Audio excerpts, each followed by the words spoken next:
Naku, yan na nga ho ba sinasabi natin? Pagkatapos mong ipinakita ang iyong pagiging sanggano, barumbado, bastos sa sambayan ng Pilipino, ngayon ang hihingi ka ng paumanhin dito kay Senate President Alan Peter Cayetano. Hayun na nga ho mga kababayan. Hindi na ho kinayan itong si Erwin Tulfo.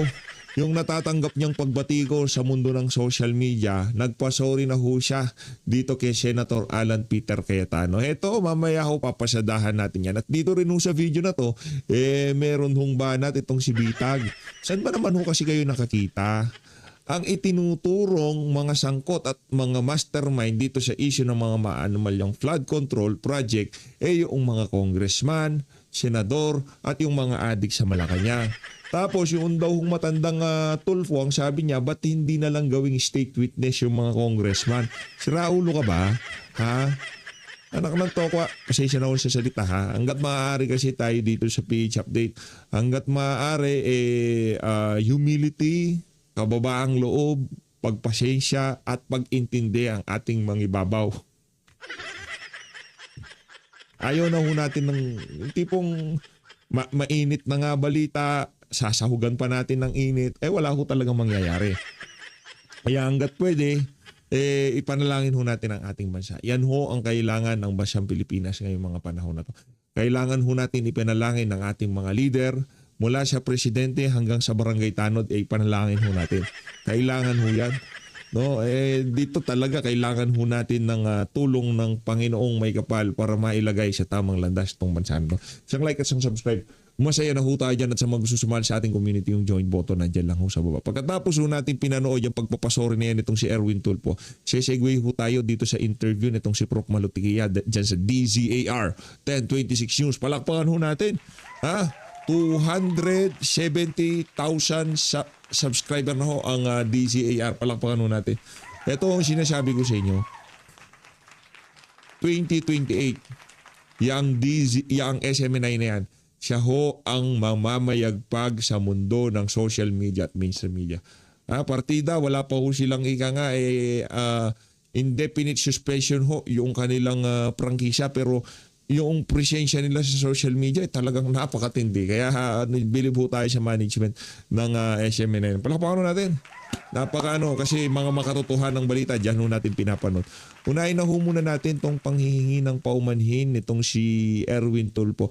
Basahin ho muna natin itong galing ANC, tapos segue ho tayo dun sa report ng bilyonaryo. Sabi ho niya dito,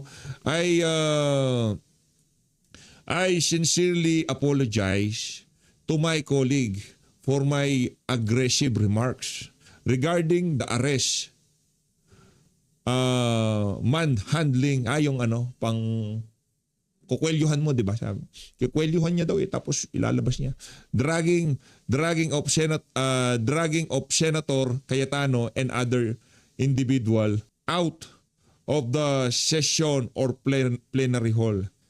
This is not how an official, much less a senator, should behave. Nakapag nilay sa araw ng linggo. Yan lang ako lagi ko sinasabi sa inyo. Araw ng linggo, magsimba. Diba? Hindi puro PH update, hindi puro balita, hindi puro negative. Kailangan ho nating magsimba. Magsimba ho kayo, manalangin ho tayo. No? Kasi kailangan ho yan ngayong mga pantat. Lagi ko naman ho kayong pinapaalala. Hindi nagkulang si PH update sa pagpapaalala na ipanalangin natin itong bansa na to dahil wala nang mas titindi pa sa panalangin. Okay?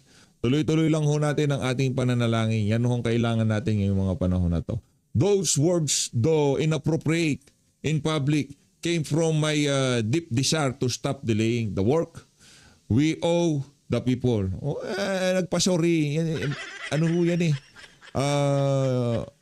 na ano ho siya, kumbaga natisod siya dyan Masyado niyang inuna-init ng ulo. Di na. Aminado rin naman ho tayo dito sa PH Update.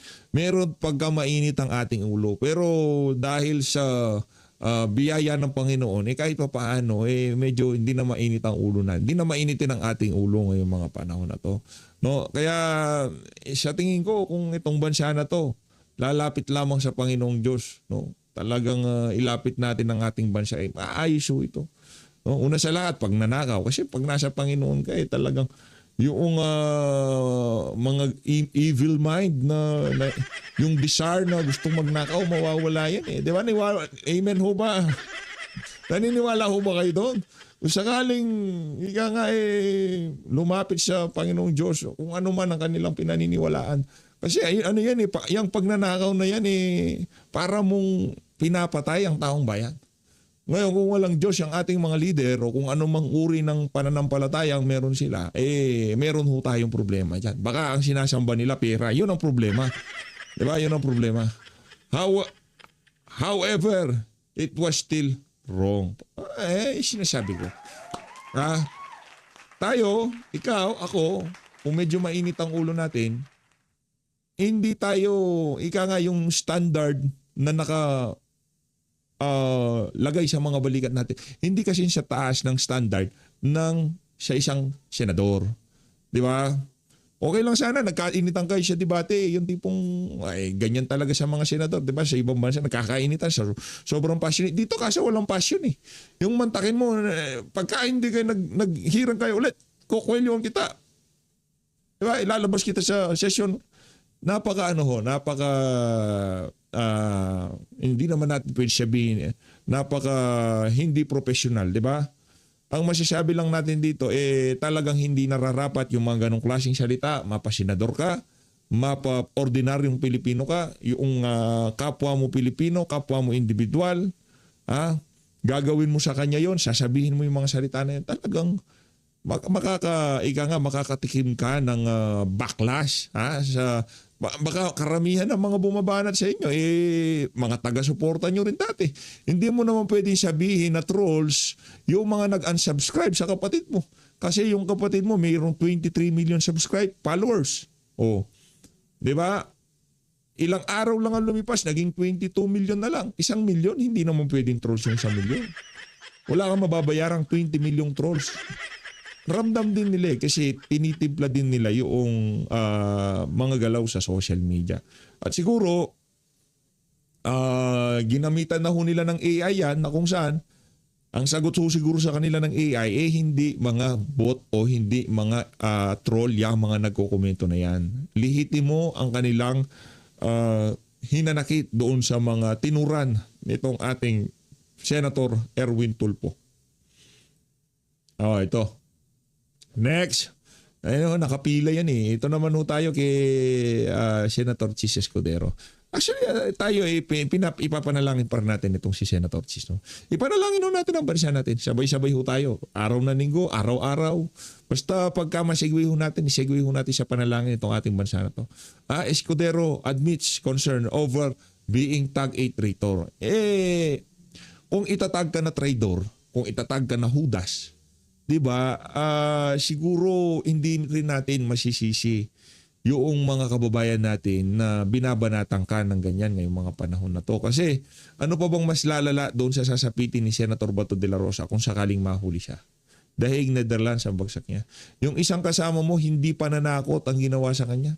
Hindi panggigipit. Ikaw, meron ka rin namang warrant. Meron din namang warrant si Jinggoy. Meron kang kaso, di ba? Meron din kaso si San Jinggoy. Pero dahil nga hindi nila maligawan, hindi nila ano nangyari? Nagdire-diretso yung kaso. Yung sa'yo, congratulations. Kung hindi ka makukulong, masaya ako para sa'yo. Pero hindi ibig sabihin kung sakali mang nakulong ka, nabawasan ng respeto ng sambayan ng Pilipino sa iyo. Okay? Hindi sukatan ng pagrespeto sa isang individual yung kanyang pagkakakulong, especially dito sa sitwasyon ng politika ngayon sa ating bansa.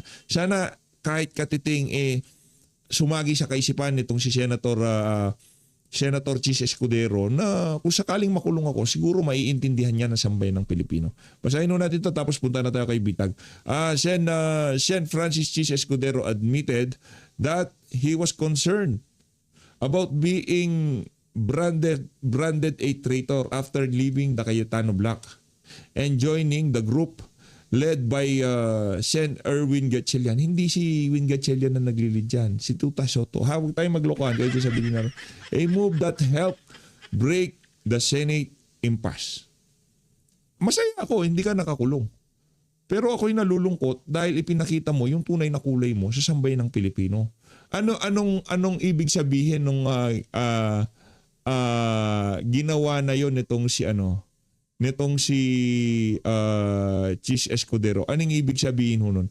Ang ibig sabihin lang ho nun, hindi ho siya pwedeng pagkatiwalaan sa anumang bagay, sa anumang gawain, sa anumang partido, hindi ho pwedeng pagkatiwalaan yaang si Cheese Escudero. Sorry na lang, Cheese, pero hindi na kita susuportahan sa politika. Ikaw markado na bilang Marcos. Ang apelido mo na ngayon para sa akin Cheese Escudero.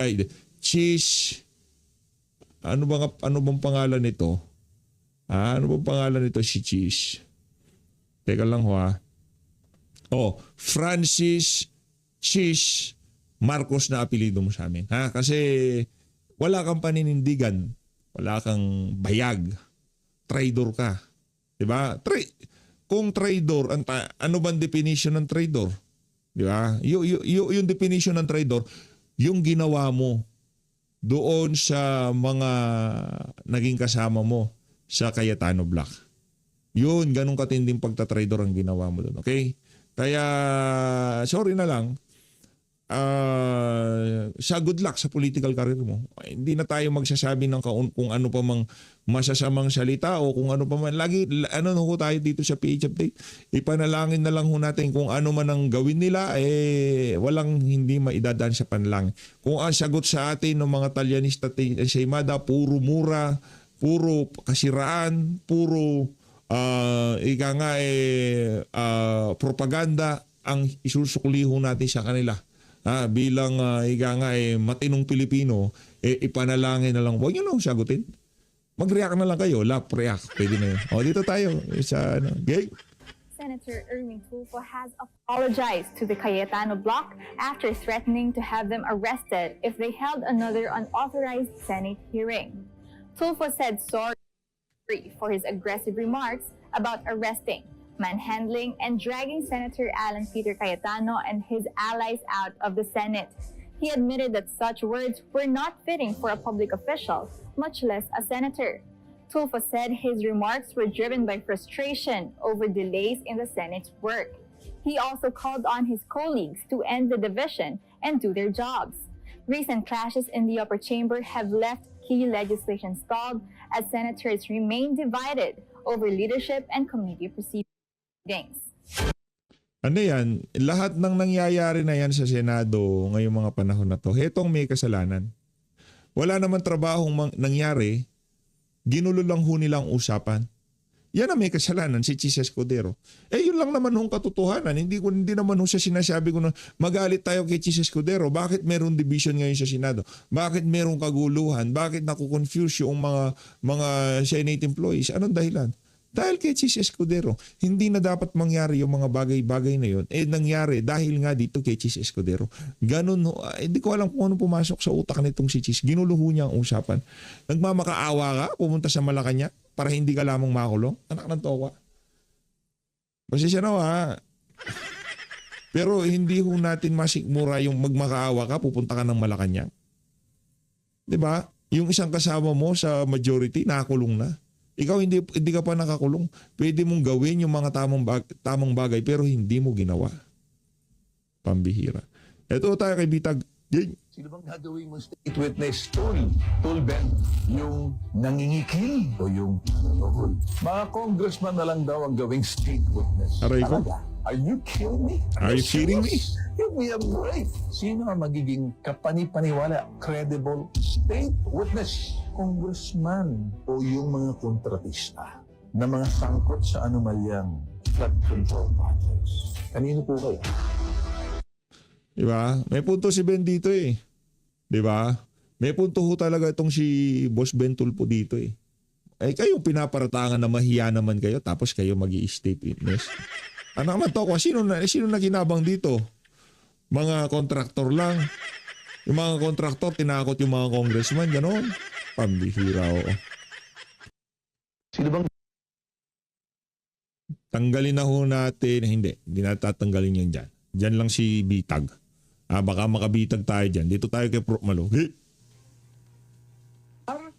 Opo. Magandang hapon sa mga nakikinig sa iyong palatuntunan. Opo, Shoutout dito kay Sir Admar, isa sa mga idolo. Prof, Para sa mga gustong pasungin itong larangan na to, maraming nagtatanong sa comment section, gusto din daw nilang maglabas ng saloobin sa social media kaugnay sa mga nangyayari sa ating bansa. Ano lang ho, kumbaga, yung inyong mga prinsipyo at paninindigan, yun lang ho ang inyong pangingatan. Kasi pagdating sa ganitong klaseng larangan, tinitingnan ho ng mga nanonood sa inyo kung ano ba ang inyong mga naging tayo sa mga nakalipas na panahon pagdating sa politika. Tsaka meron nung nadidiscern ng mga manonood kung ito advice lang, no? Nadidiscern ng mga manonood kung sincero ka o peke yung ginagawa mo sa iyong paggawa ng reaction video. Ngayon kung sincero ka, talagang merong prinsipyo at paninindigan yung ginagawa mo na yan, 110%. Ipopromote pa kita dito sa PH Update. Pero kung medyo, may problema tayo dyan, okay? Ano lang, magpakatotoo lang tayo. Walang problema kung ikaw ay pinklawan, dilawan. Walang problema kung ikaw ay Italianista at Ensaymada. Basta kung ano yung paninindigan mo, pera, punta ka sa pera. Paninindigan mo yung prinsipyo, yung sinseridad na gusto mong umayos ang bansa na to at marinig ang boses mo. Doon lang ho kayo. At sigurado ko, sunod-sunod na yan. Yung mga nanonood sa akin, manonood din ho sa inyo. Ganun lang naman ho yun. Prinsipyo at paninindigan ang ating puhunan dito. Tiwala ng mga manonood sa mga sinasabi mo, sa mga ipinapakita mo. Ano ho dito, kumbaga, ang bida dito, yung, ano lang ako, kumbaga, china-channel ko lang sa iisang video, yung feelings ng mga komento dyan sa baba. Kaya lang nila pinapanood tong video na to kasi ganito yan Ay, yan ang gusto kong sabihin Sige, PH Update, sabihin mo. Di ba? Tama ako, di ba?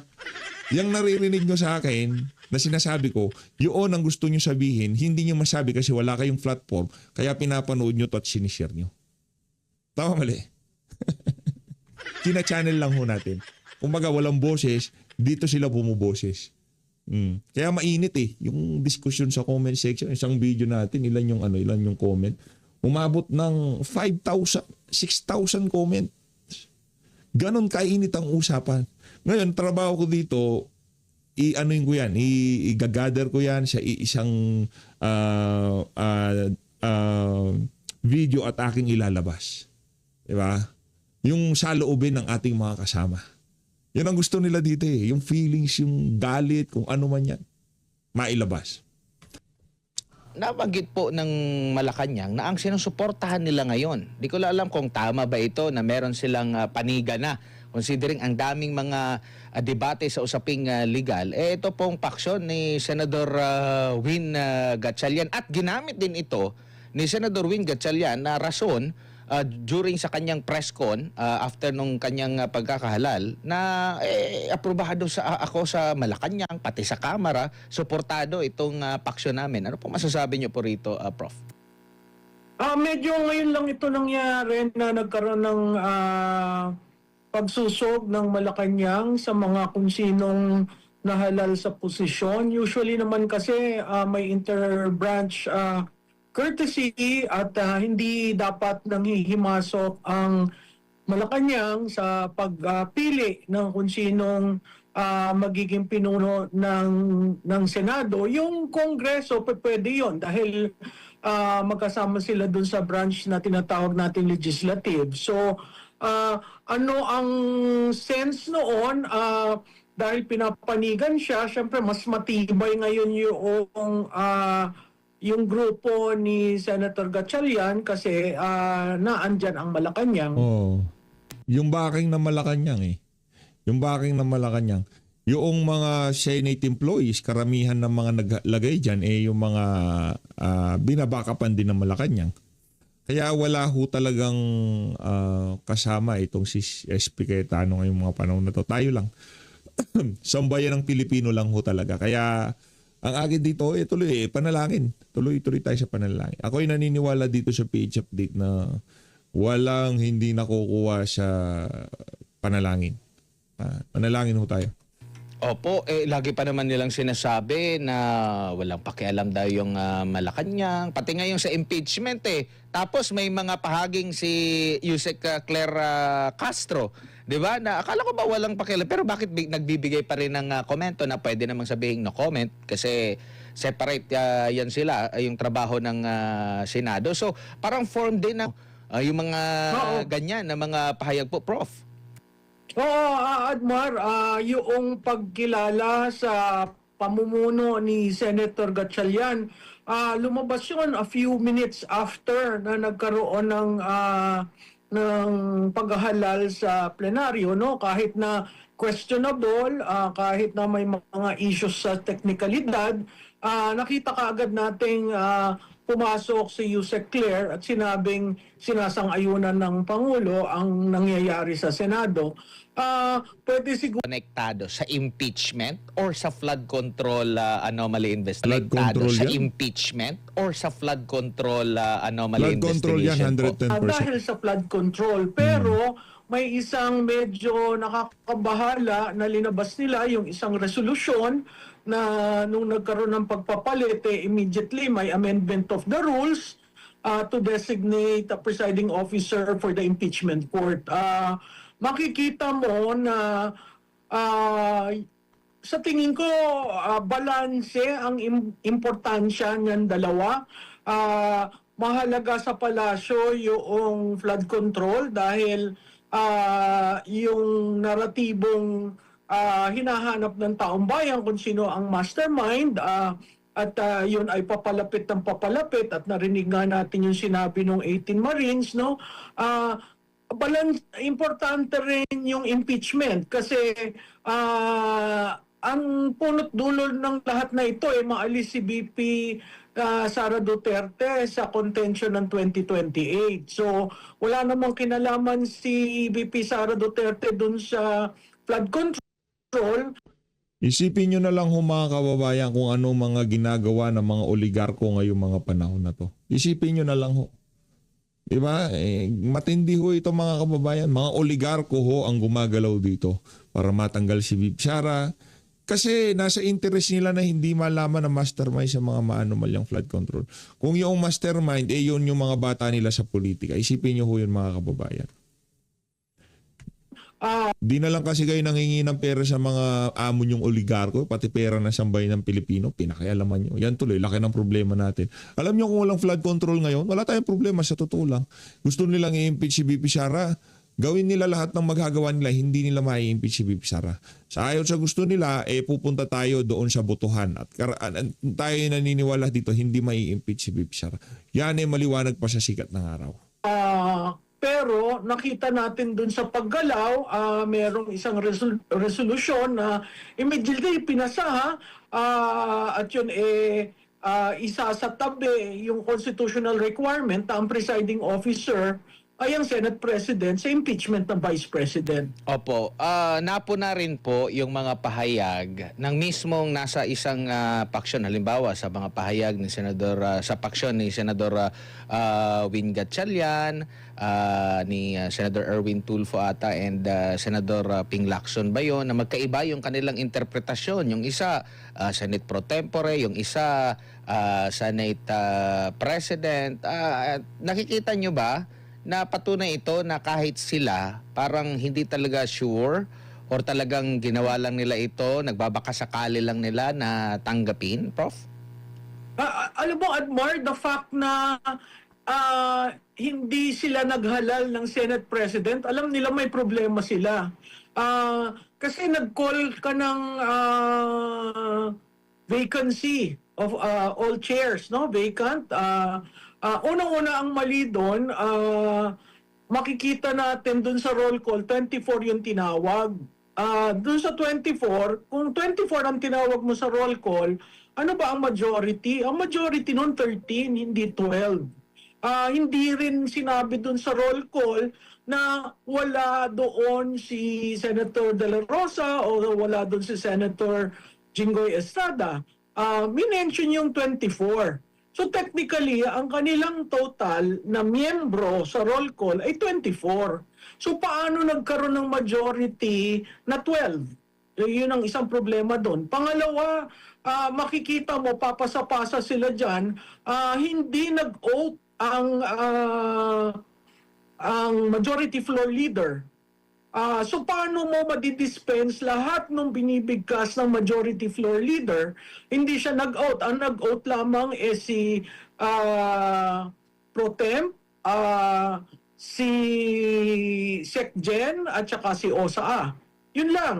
Yun nga pag-o-oath ng Pro Temp, may problema pa doon kasi hindi nila maintindihan kung acting Senate President ba o Senate President. Kasi klarado ang rules. Walang acting na position, may acting lamang kung namatay, may sakit, may ilang reiteration doon na sinabi sa rules nila. So clearly, maling-mali. Diyan sa picture ninyong yan, ang nag-a-administer ng oath, sinabi nila the most senior, no? But in the process that he was administering oath, he still remained the minority leader. So, maraming technical issues. Ako yung sumasaludo doon sa SecGen at hindi siya naging parte ng circus, no? At sinabi niyang he will not call the roll. Yung si Attorney Garcia nga ang nag-call the roll. At makikita mo doon sa calling of the roll, ang huli niya, Senate President Alan Peter Cayetano. So, kung i-review mo yung buong video na yan, ang daming pagkakamali na ginawa na nakakalungkot dahil sa kagustuhan nilang mapaltan, pwede namang maghintay sila pagdating na ng July 27 ng umaga para mapaltan, no? Kisa yung nag-adjourn na, kasi may sulat na nun si Senate President Cayetano, nag-adjourn na pero ininsist pa nila na magkaroon pa ng ganyan. So, nakakalungkot kasi imbis na mag-focus tayo, biro mo pagdating pa ng July 6 sa impeachment court, magigirian pa sila kung sinong presiding officer. Tapos meron pa na letter na mag-work from home nung kahapon. Tapos meron pang letter na hanggang alas 10 lang. Kala ko ba work from home na tapos hanggang alas 10 lang. Tapos hindi rin ito tumutugma doon sa naging komento ni Senador Erwin Tulfo doon sa kanyang yung post niya tungkol doon sa pintor na ganito ganyan tapos sasang-ayon sila sa work from home. Ito yung mga parang hindi nagtutugma po, Prof.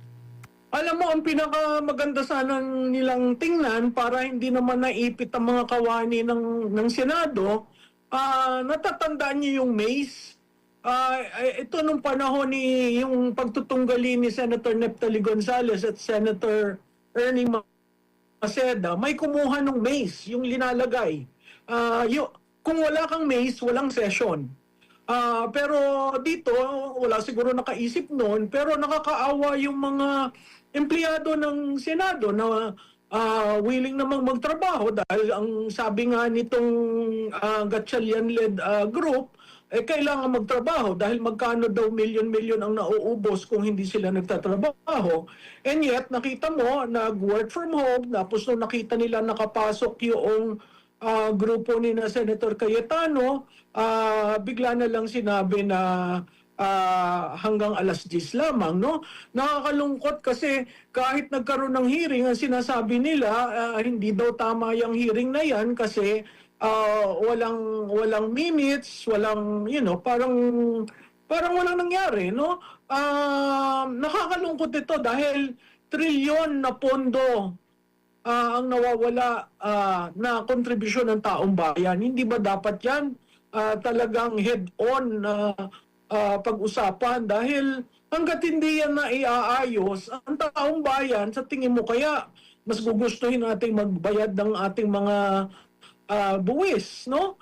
Kung ang buwis natin napupunta kung saan-saan, bakit tayo papayag ng ganyan hanggat hindi tayo sinasagot? Ano ba talaga nangyari sa ating pera?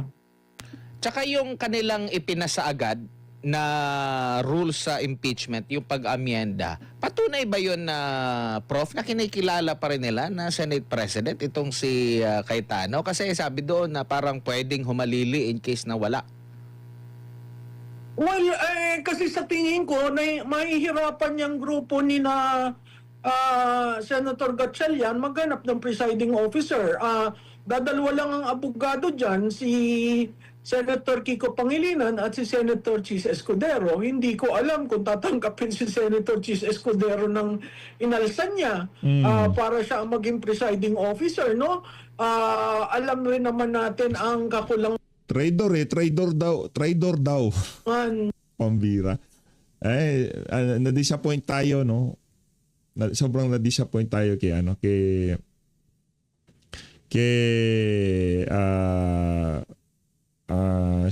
Senator Chis. sa eksperyensya ni Senator Kiko Pangilinan. So, hindi ko alam kung ano itong ginawa nila na inopen nila. Kasi pag inopen mo yan at hindi ka sumunod sa saligang batas, ibig sabihin, meron silang papaboran. O merong inunumbra ang Malacanang para maging presiding officer. Yun ang nakakatakot. Opo. Tsaka isa din sa mga napuna, grabe yung mga netizen, no? Kasi sila yung nakakita. Matatandaan nyo po, nagpaliwanag po itong si Mig Zubiri. Bago lang matapos ang Mayo, sa isang parang message yata doon sa Bukidnon, na talagang nagalit siya doon sa pagtatraidor daw sa kanya, no? Pero napansin nila na yung isa sa mga nagtraidor sa kanya, kasi 'di ba ang pumalit sa kanya ay itong si Senador Chis Escudero, nakita nila unang kabilang sa mga nagyakapan pa na gano'n na yung mga gano'n pong mga klase ng mga pahayag na para bang walang prinsipyo, na akala ko ba merong ano tapos ganito bigla na lang. Ano pong paliwanag doon, Prof? Alam mo, Admar, kasi yung pagiging traidor, Malalim sa yan. tingin ko simula pa ng kasaysayan ng Senado, Malalim yan, may mga malalim. ganyang elemento. Panahon pa nga ng Panginoong Diyos Jesucristo, meron ng traidor eh. Diba? Kaya yung mga traidor na yan ika nga meron hong kurot yan sa kaisipan, puso ng mga Pilipino. Kaya yung ginawa ni Chis Escudero, ano yan? Political suicide ho yan. Hindi lang nga siya nakulong. Hindi lang nga siya makakasuhan. Pero hindi natin mababago ang katotohanan na pagka nakikita ng sambayan ng Pilipino yung apelidong Escudero, magagalit. Galit ang ating mga kababayan. Diba? Galit ho sila. Kasi nga, kung hindi na masaya ang iyong mga kasamahan, di ba nga ang Senate President serves at the pleasure of their colleagues, no? Kung ang colleagues niya, mahigit sa majority, ayaw na sa kanya. At tumayo ng call for the declaration of chairs to be vacant, wala tayong magagawa doon. Talagang ganun ang hugis at hubog ng senador, ng legislative body. You serve at the pleasure of your colleagues. Meaning, pag hindi mo na pagbigyan, pag merong medyo hindi kayo nagkasundo, nagsisimula doon, no? Mahirap maging Senate President kasi kung titingnan mo yan, 24 republics ang Senado. May iba pa nga dyan, mas mataas pa ang nakuhang boto kaysa sa Pangulo, no? Yung mga previous na Pangulo. So makikita natin na it's very hard to operate that way. Itong administrasyon na ito, katulad na rin ang sinabi ko sa inyo noon, 4 na ang naging Senate President. Dyan sa 4 na yan, parating merong magtatakwil, parating merong magtatraidor, dahil hindi nila nagugustuhan o hindi sila napagbigyan ng pabor. Ganun talaga yun eh. May tinatawag na log rolling, may tinatawag you scratch my back, I scratch yours. Ganun talaga yung deliberative body. Nawala na sa atin yung mga panahon na elder statesman. Pag sinabi ng elder statesman na hindi, ganito ang ating pag-uusapan, they talk among themselves. So, isang napakahirap na desisyon na dinaanan ng Senado ay yung pag-alis ng US bases sa atin. Pero nakita nyo, rinespeto ng bawat isa ang kanilang posisyon, pero dahil may majority, at the time I think the Senate President had to break the tie. So Senator Salonga had to make that crucial decision. At nakita natin doon, kahit na nagrally si President Cory Aquino na pabor sa extension ng base militar, tinanggap niya yung desisyon ng Senado. Ganun talaga sa demokrasya, hindi mo talaga makukuha ang kabuuan dahil parating merong magsasalita na ayaw. Ang problema lamang dito sa binagkas ni Senator Mig Zubiri, kung galit siya doon, bakit all of a sudden? Tama ka, no? All of a sudden, inayapos na si Senator Escudero. Siguro pinapakita niya rin na mahalaga si Senator Escudero kasi kung hindi lumabas si Senator Escudero sa plenaryo, walang mangyayari doon sa session nila nung isang araw. Pero hindi na rin siguro nagtataka yung ating mga kababayan na ganyan talaga yung politika. Kasi kung matatandaan mo, viral din ito, Prof, no? Yung tatay mismo ni Senador Mig Zubiri na gusto sanang hawakan, itaas yung kanyang kamay, tapos hindi itinaas yung kamay ni ano. Kumbaga, kasi malinaw kung titingnan mo yung video, parang alam ko naman na napansin siya kasi sila lang dalawa nandoon Tapos hinawakan pa ng tatay niya yung kamay ni BBM during that time, hindi pa rin siya pinansin. So kumbaga, in short, sabi ng mga netizen, parang binastos. Pero sa kabila nito, ito pa rin yung nangyari po, Prof. So ganyan talaga ang mga politiko. At hindi siguro ganyan. Nabubukod tangi itong 19th and 20th Congress under the Marcos administration kasi it's a reflection of the leadership. Kung ang leader, ang pinuno ay ganyan, siyempre ang mga iba, kung nagagawa yan ni Pangulo, bakit hindi natin gawin? Nakita naman natin kung paano ang nangyari doon sa flood control between the appropriations chairman at saka the speaker. Nakita rin naman natin yan sa Finance Committee ng Senado at ng Senate President. Kaya nga naalis si Senator Zubiri, no? Hindi lang pinag-usapan kung gaanong kalaki yung insertion, pero kasama siya doon.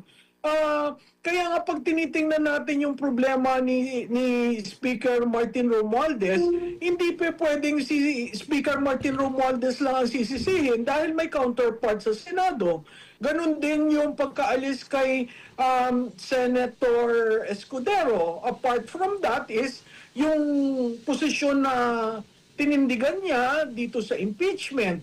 Maganda na sana yung posisyon na tinindigan niya, pero alam mo, ang realidad rin sa politika ay yung political survival. Kung ikaw ay may kaso at may pahinto na makukulong ka, hindi katulad ni Senator Estrada. Nakikita natin sa reaksyon ng taong bayan na mas matibay pa si Senator Estrada dahil wala naman yung kanyang kaso pero talagang sumama siya. Ito, talagang humingi ng ayuda at yun nga, ang kondisyon sa kanya, tumawid siya. Kaya tumawid. Ngayon, merong mga usap-usapan na tatawid. Hindi mo naman pwedeng gawin yan dahil nag-adjourn si Jenna unless magtawag ng special session.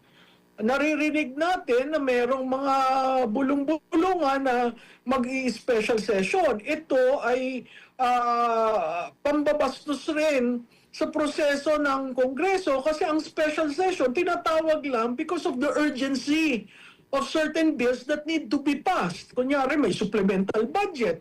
Kunyari yung mga tax measures na gusto nilang bigyan ng kaalawanan ang Pilipino. Pero kung magtatawag ka ng special session para lamang magkaroon ng bagong mayorya sa Senado, maling-mali yan kasi kailangan mag-agree ang House of Representatives. Ano ba yung i-special session natin, no? At pag umagri dyan ang House of Representatives, nakikita natin na ang ating administrasyon, itong Marcos administration, ay talagang walang scruples. Gagawin at gagawin babalik ta rin para masunod ang kanilang kagustuhan. At pag yung special session ay natuloy, mahirap nating tigilan ang CONAS, ang CONCON, kung anumang amendment ng Constitution o kung anumang gusto nilang gawin para sa 2028. Sunod-sunod yan eh. Pag nakalusot yung special session na tinatawag, nakakabahala is the right word. Nakakabahala kung mangyari yan. Opo. Yung mga lilipat pa ba rito mula sa, halimbawa, kung meron man, sa panig po ni Senator Alan Peter Cayetano, if ever man po, kagaya ng ginawa ni Senador Cheese, hindi sila lumipat dahil sa natakot sila na baka mawalan sila ng suporta dahil sa pressure sa kanila na baka sila makulong. Yes. Admar, I mean, let's call a spade a spade. Lumipat si Cheese Escudero dahil sa kaso na naka-file na, di ba? Hindi yan, at doon ako nalulungkot dahil ang ganda ng ganyang pagdepensa doon sa hindi pagtawag kaagad ng impeachment. Talagang pinanindigan niya yun. Pero sa isang iglap na wala yon at nakita mo ang reaksyon ng taong bayan, ang pagkasabi sa akin may isa o dalawa pa nalilipat, no, para maging majority talaga yung grupo ni Senator Gatchalian. Hindi nila pwede yung gawin ngayon unless magtawag ng special session. Pero special session to reconstitute the majority is not one of the conditions laid out by our Constitution to call for a special session. So, ibig sabihin mo talaga, hindi, walang lihitimo doon sa mga ginawa nila. Kaya kailangan linisin, klaruhin para walang confusion. Hindi lang sa sambayan ng Pilipino, maging sa Senate staff, di ba? Kasi ngayon nagkakaroon ng kalituhan eh. Yung mga staff noon, kinikwelyuhan ng mga naglagay sa kanila sa mga pwesto na yan na kung saan karamihan ilinagay ng mga dating Senate President. Na kung saan kinakampihan naman ho nila ngayon yung naratibo ng mga malitagang. Ang sinasabi dyan, kung hindi tumawid si Senator Escudero, si Senator Cayetano could have held on to the position for the next 2 months, which would mean June, July. At sa umaga ng pagbabalik ng sesyon sa Senado,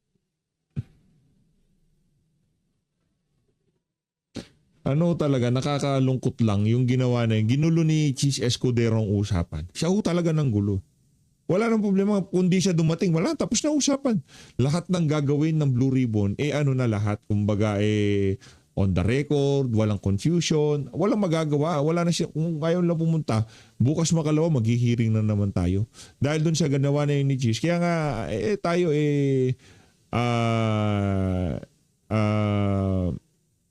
sangayon din naman dun sa sinasabi nitong si SP Cayetano, na panalangin na lang natin, yan si Cheese Escudero. Huwag nyo na hong murahin, huwag nyo na hong isipan ng kung ano-ano pa, basta ipanalangin na lang natin. Doon magkakaroon ng usapan kung sino talaga ang majority, no?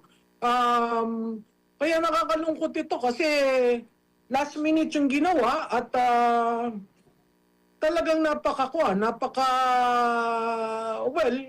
the word being used by ng mga Pilipino ay traidoran dahil talagang tumawid. At yun klarado, hindi naman tumawid para sa benepisyo, tumawid para hindi makasuhan. Prof, magtataka pa ba tayo? Pagtatakan pa ba natin if ever man? Kasi nasali na yung pangalan niya doon sa donors niya, yung issue doon, reklamo, pati yung pangalan din niya sa issue din doon kay Speaker Romualdez, nasa preliminary investigation. Pag ito po ay mawala bigla, alam na. Oo naman. Hindi ka naman tatawid ng ganyan na biro mo last minute ng last day of session.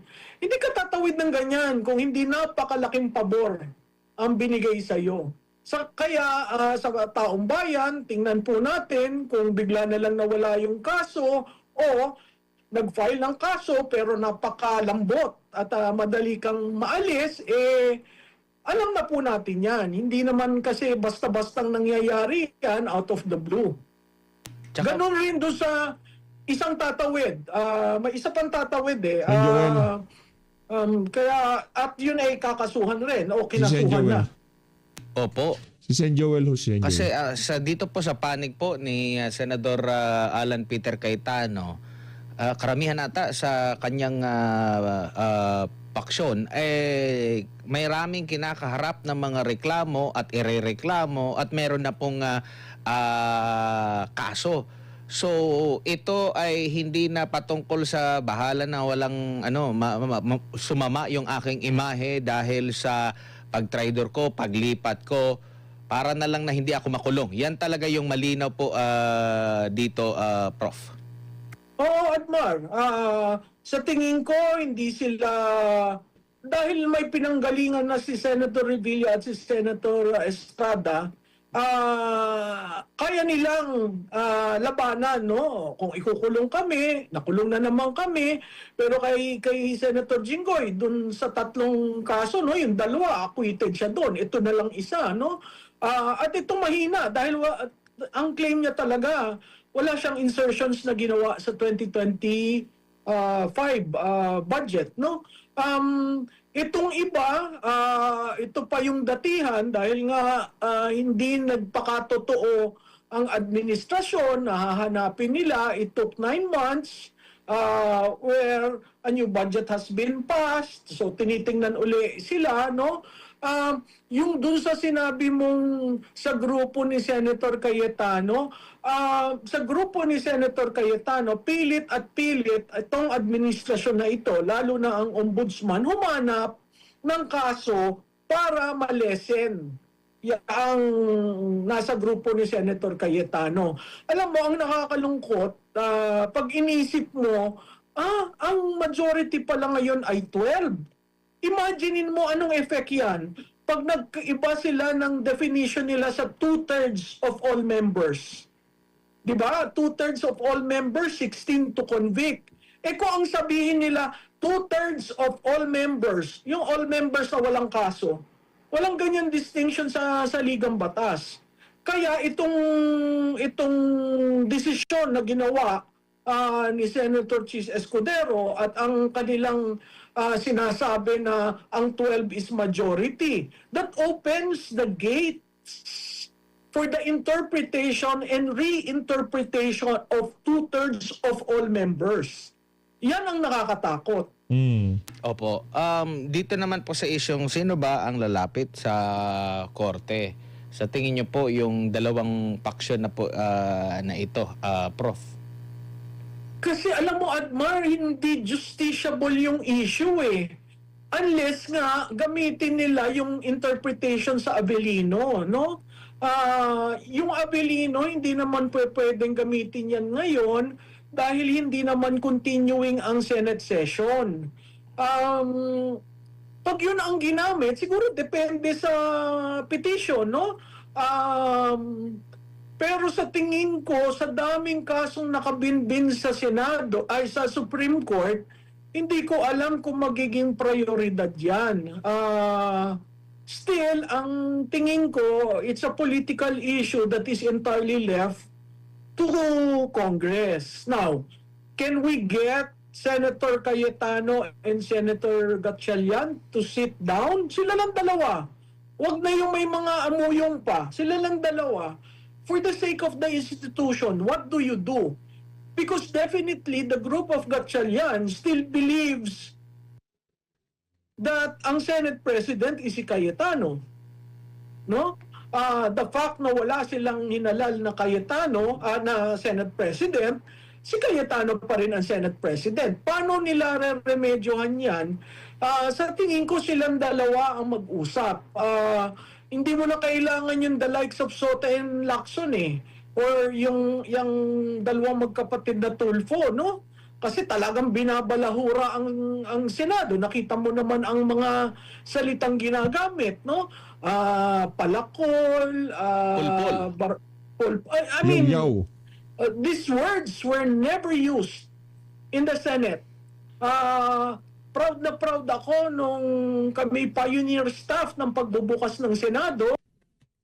Ngayon, yung naririnig kong salita, napakasakit dahil nung nag-umpisa ang Senado, hindi nila nakita ang hirap namin para lang mapatakbo yung Senado. Dahil wala namang building nun ang Senado, naka-occupy lang kami dyan sa National Museum, no? Ang library namin nasa boiler room. So napakahirap nung ginawa namin para mapatakbo. Pero kung maririnig mo ang mismong senator nagsasalita ng ganyan, parang Nakakalungkot. ang feeling nila sila lang eh. Alam mo, ang Senado, noon pa yan. So tandaan nyo naman ang kasaysayan ng Senado. Ang mga dumaan dyan, no, ang mga nagtrabaho dyan, naaawa ako dun sa mga empleyado ngayon kasi naiipit sila. At biro mo, ang sabi na, kung sinong a-appear sa Lunes, kung ayaw niyong umapir, di wala kayong trabaho. Hindi ho, ganun ang pagiging pinuno.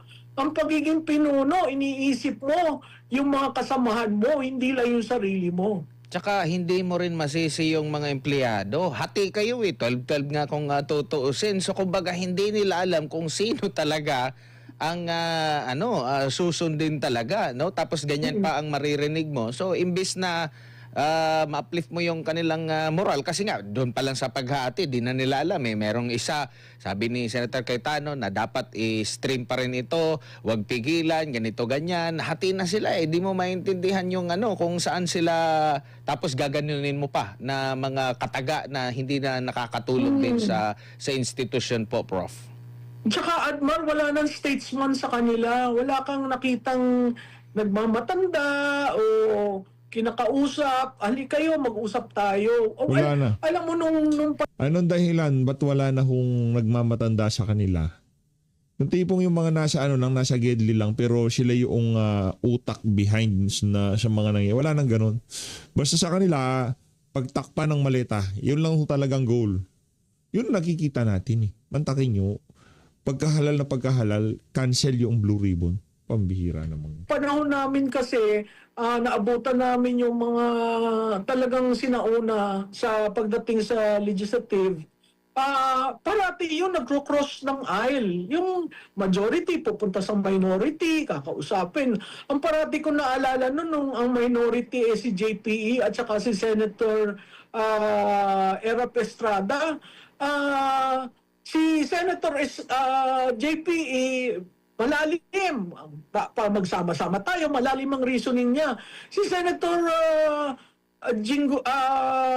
Erap Estrada, magpapatawa lamang yan. Tapos makikita mo, nagsasama-sama na.